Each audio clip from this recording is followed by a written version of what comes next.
Assalamualaikum warahmatullahi wabarakatuh. Perkenalkan, nama saya Septia Nur Salsabila. Saya mahasiswi dari STIS STEMB Bandung Business School dengan nomor NPM 102190131, Prodi Akuntansi S1 kelas B.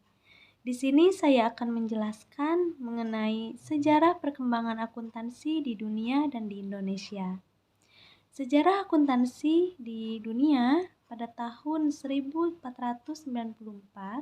Luca Pacioli yang dikenal sebagai Bapak Akuntansi mempublikasikan buku yang berjudul Summa de Arithmetica Geometrica Proportioni et Proportionalia.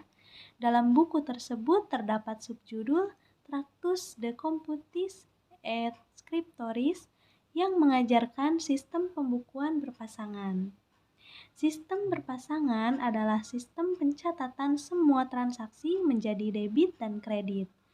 Kedua bagian ini diatur agar selalu seimbang. Pada akhir abad ke-19, sistem pembukuan berpasangan berkembang di Amerika Serikat dan mulai disebut akuntansi atau akunting. Nah, subjudul inilah yang menjadi cikal bakal munculnya akuntansi. Setahun setelah buku tersebut dipublikasi, akuntansi mulai diterapkan di Italia. Seiring berjalannya waktu, akuntansi mulai diakui sebagai disiplin ilmu tersendiri. Setelah Perang Dunia II, pengaruh akuntansi semakin terasa di dunia barat. Bagi banyak negara, akuntansi merupakan masalah nasional dengan standar dan praktek nasional yang melekat erat dengan hukum dan aturan profesional.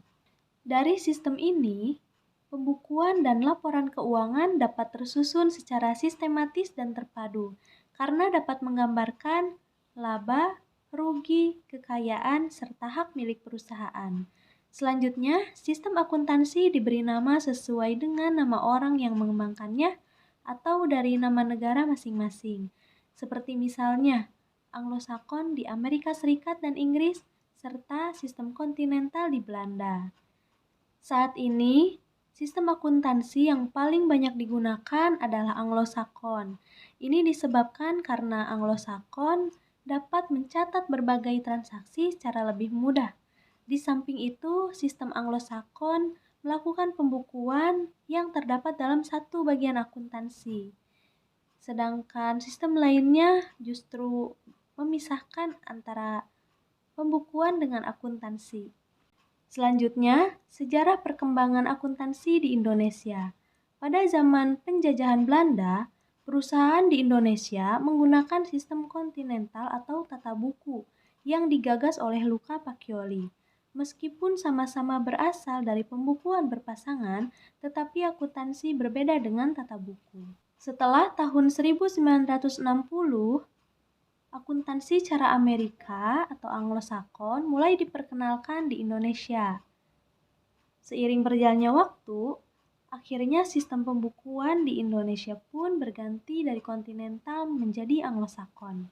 Pada tahun 1957, peristiwa konfrontasi Irian Barat yang melibatkan Indonesia dan Belanda sehingga berakibat pada seluruh pelajar yang berada di Belanda ditarik dan melanjutkan studinya di berbagai negara, salah satunya adalah Amerika.